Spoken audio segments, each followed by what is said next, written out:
नमस्कार, मैं हूं राहुल चौधरी और डीएनपी इंडिया में आपका स्वागत है। आज हम बात करेंगे जातिगत जनगणना की। संसद के विशेष सत्र में महिला आरक्षण बिल पास कर दिया गया। इस बिल के पास होने के साथ ही एक बार फिर जातिगत जनगणना की मांग जोर पकड़ने लगी है। कांग्रेस के नेता राहुल गांधी ने लोकसभा में कहा, मैं महिला आरक्षण विधेयक के समर्थन में हूं, लेकिन ये ओबीसी आरक्षण के बिना अधूरा रहेगा। राहुल ने कहा कि भारत में कितने ओबीसी, दलित और आदिवासी हैं, इस सवाल का जवाब सिर्फ जातिगत जनगणना से ही मिल सकता है। राहुल गांधी बार बार जातिगत जनगणना कराने की मांग कर रहे हैं। विपक्षी गठबंधन इंडिया ने भी देश में जातिगत जनगणना कराने की मांग कई बार की है। आपको बता दें कि भारत में जातिगत जनगणना की मांग कोई नई नहीं है। दशकों से अलग अलग पार्टियां इसकी मांग कर रही हैं। जातिगत जनगणना का मकसद भारत में अलग अलग जातियों की संख्या के आधार पर उन्हें सरकारी नौकरी में आरक्षण दिलवाना और जरूरतमंद तबकों या समुदायों तक सरकारी योजनाओं का लाभ पहुंचाना है।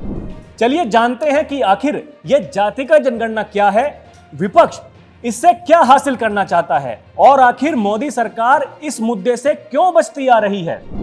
साल 1931 में आखिरी बार जाति के आधार पर देश में जनगणना हुई थी। उस वक्त भारत की 52% आबादी ओबीसी समुदाय से थी।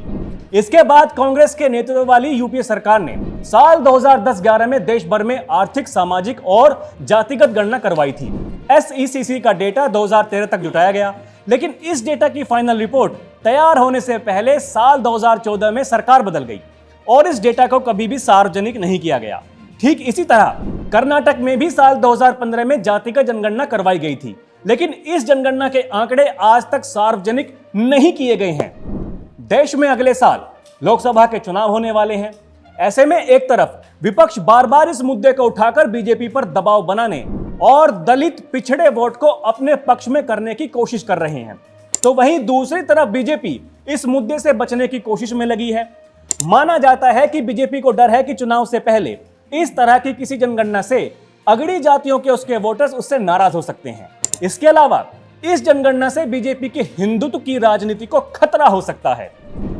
भारत सरकार ने साल 1979 में सामाजिक और शैक्षणिक रूप से पिछड़ी जातियों को आरक्षण देने के मामले पर मंडल कमीशन का गठन किया था। इस कमीशन ने ओबीसी श्रेणी में आ रहे लोगों को आरक्षण देने की सिफारिश की थी, लेकिन साल 1990 में इस सिफारिश को लागू किया गया।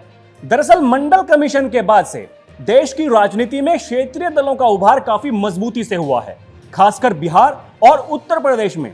बिहार में आरजेडी और जेडीयू, तो यूपी में सपा ने ओबीसी के मसले को उठाया और इन क्षेत्रीय पार्टियों को ओबीसी वोटरों का जमकर समर्थन भी मिला। वर्तमान में इन क्षेत्रीय पार्टियों को राज्य में ज्यादातर ओबीसी वोटर समर्थन देते हैं। हालांकि 2014 के लोकसभा चुनाव के बाद तस्वीर बहुत बदल गई है। बीजेपी ने भी ओबीसी जातियों को अपने पाले में लाने का प्लान बनाया था। पीएम मोदी खुद को भी ओबीसी बताने से नहीं चूकते हैं। पार्टी उत्तर भारत के कई राज्यों में ओबीसी का वोट पाने में लगातार कामयाब भी हो रही है। यूपी में बीजेपी के पाले में गैर यादव ओबीसी और गैर जाटव अनुसूचित जातियां हैं। यही कारण है कि बीजेपी जातिगत जनगणना के मुद्दे पर खुद को सामने नहीं ला रही है। पार्टी को डर है कि अगर देश में जातिगत जनगणना होती है तो विपक्ष की पार्टियों को सरकारी नौकरियों में ओबीसी कोटे में बदलाव करने के लिए सरकार पर दबाव बनाने का एक मुद्दा मिल जाएगा। तो अभी के लिए इतना ही। खबरों का सिलसिला जारी है। आप देखते रहिए डीएनपी इंडिया। नमस्कार।